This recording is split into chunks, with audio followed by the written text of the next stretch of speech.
आपको पता ही है किसी भी देश को चलाने के लिए बैंक को मजबूत होना बहुत ज़्यादा होता है। आप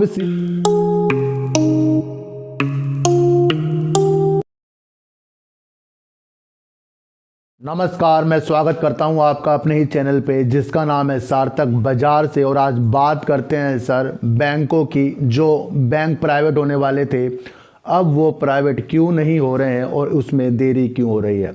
सबसे पहले सर मैं आपको एक चीज़ बता दूं, जब ये बैंक की प्राइवेट होने की न्यूज़ आई थी तो काफ़ी लोगों ने इसके टारगेट सर बड़े बड़े दे दिए थे, जैसे कि central bank of India, IOB, bank of Maharashtra, ये 3-4 बैंक थे सर। उनके जो न्यूज़ आई थी उसकी वजह से सर शेयरों में इफेक्ट भी पड़ा था और 2-4 दिन तक के अपर सर्किट भी लगा था।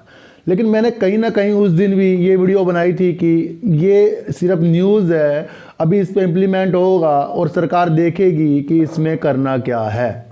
और उसके बाद इनकी मार्केट कैप सर ऊपर बढ़ती गई और लोग इसके अंदर वीडियो बनाकर इस बैंकों को बहुत ही ऊपर के टारगेट देते रहे और काफ़ी लोगों ने इसमें अपनी बाइंग कर ली है।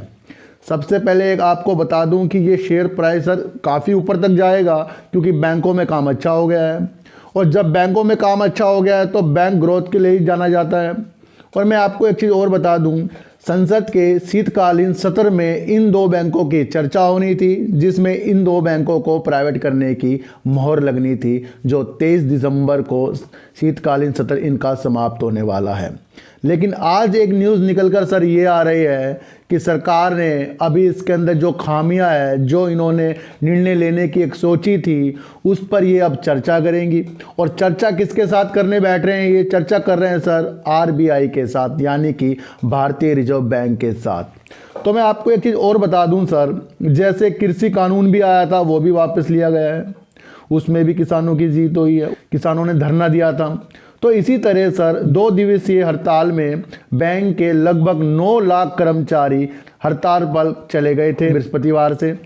तो उससे कुछ फ़र्क सर सरकार में ज़रूर पड़ा है क्योंकि कामकाज बैंकिंग सेक्टर का बिल्कुल ठप हो गया। और उसके दौरान आपको मैं बता दूं सर शेयरों में भी काफ़ी इफेक्ट पड़ गया है। एक चीज़ मैं आपको और बताने वाला हूं, सरकार का कहना ये भी है इसके अंदर जो न्यूज़ निकल कर आ रही है कि इसके अंदर कोरोना और ओमिक्रॉन का भी कुछ हाथ है जो सरकार की सोच बदल सकता है। बैंक के कर्मचारियों को प्राइवेट होना और वो भी 2 सार्वजनिक निजी क्षेत्र के बैंकों का, तो वो जब यूनियन होती है सर तो सारे के सारे इकट्ठे हो जाते हैं। और आपको पता ही है किसी भी देश को चलाने के लिए बैंक को मजबूत होना बहुत ज़्यादा होता है।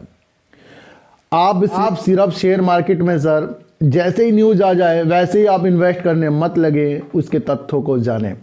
और मैं आपको बता रहा हूं सर, अगर आपने मेरी एक एक बात पर गौर करा, फ्यूचर में कभी भी आपको धोखा नहीं होगा और हर तरफ से आपको मेरी बातों को सच्चाई में बदलता हुआ जरूर दिखाई देगा, जैसे इन 2 बैंकों के बारे में अब हो रहा है सर। बैंक के कर्मचारी 9 लाख करीब हड़ताल में क्या गए सर? देखो सर, आज एक न्यूज़ आ गई है जिसमें कहा गया है कि वो आरबीआई के साथ मिलकर इन 2 बैंकों की चर्चा करेंगे, निर्णय लेंगे। और इस सत्र में जो होना था वो अब नहीं होगा, वो अब जब होगा जब वो आरबीआई से बात करेंगे। अभी हड़ताल 2 दिन की है सर और कामकाज ठप सा बैंकों का हो रहा है। सारी न्यूज़ों को देखने के बाद सर आपको ये पता करना है कि अब इन बैंकों में थोड़ी गिरावट, क्योंकि वो लोग डर जाएंगे अब जो इसके अंदर बैठे थे कि ये प्राइवेट होंगे और उनका पैसा डबल होगा, जो 27-28 रुपये में इस बैंकों के शेयर को खरीद कर बैठे थे। और बैंकों के नाम आपको पता ही है सर, 2 जो बैंक पहले होने थे जिनका नाम है sir central bank of India और आईओबी, या बैंक ऑफ महाराष्ट्र भी हो सकता है, लेकिन फिलहाल 2 बैंक हैं जो सबसे आगे हैं। तो उसके बारे में मैंने आपको बताया है सर। इस स्थितियों को देखकर ही सर अपने पैसों को लगाइए सर, क्योंकि ये पैसा जो होता है बड़ी मेहनत से कमाया जाता है। और आप मेरे से सर जितनी जल्दी अच्छी तरह से जुड़ जाएंगे सर, मुझे समझ जाएंगे और हम एक ऐसी चीज़ें बना देंगे कि हम हर शेयरों से प्रॉफिट लेके दिखाएंगे। लेकिन उसके अंदर आपको संयम, धैर्य और समय तो देना ही होगा, जो एक अच्छे ट्रेडर के लिए आता है सर। देखो सर, शेयर मार्केट में धैर्य जो एक ऐसी चीज़ है वो हमेशा आपके काम आएगी सर। अब मार्केट गिर रही है और मेरा दोस्त कह रहा है सर मेरे शेयर गिर रहे हैं। भाई साहब, आपके शेयर नहीं गिर रहे हैं, लोगों ने भी शेयरों में अपने पैसे लगाए हैं, सबके शेयर ही सर लाल हो गए हैं, आज सबका पोर्टफोलियो ही लाल लाल हो गया है। तो इस धारणा को मन में बिल्कुल मत लाइए कि सिर्फ आपके जो आपके पास शेयर है वो ही लाल हो रहे हैं और आप डर के मारे उसे बेच कर निकल जाओ। बिल्कुल भी ऐसा काम ना करें। जब मार्केट गिरती है तो सर चुपचाप बैठें और जो आपका रेड हो रहा है उसे देखें, लेकिन दिल पे मत ले, दिल पे लेना छोड़ दो। जो 2 बैंकों को प्राइवेट होना था, अभी इसकी स्थिति थोड़ी टलती हुई जा रही है, तो अपने समय के अनुसार अपने शेयरों को देखिए। वैसे हमने IOB में अभी शेयर लिए हैं क्योंकि हमने तो नीचे ही ले लिए हैं, तो अब नीचे ले लिए तो इससे नीचे जाएगा 2-4 रुपये जाएगा, इससे ऊपर जाएगा तब भी हमारा फ़ायदा है। तो इसलिए किसी भी तेज़ी के भाव में नहीं आना है और अपना आपको संभालना है। ये एक न्यूज़ थी, मैंने आपको दे दी। अभी इन 2 बैंकों से आपको थोड़ा सा दूर रहना है। तो सर चींटी को आटा दीजिए, गाय को रोटी दीजिए और अपने बच्चों को ज़्यादा से ज़्यादा प्यार कीजिए, क्योंकि बच्चे ही आपकी मासूमियत से किस्मत पलट देंगे। तो फिर मिलेंगे आपसे एक नई वीडियो के साथ, जब तक के लिए नमस्कार।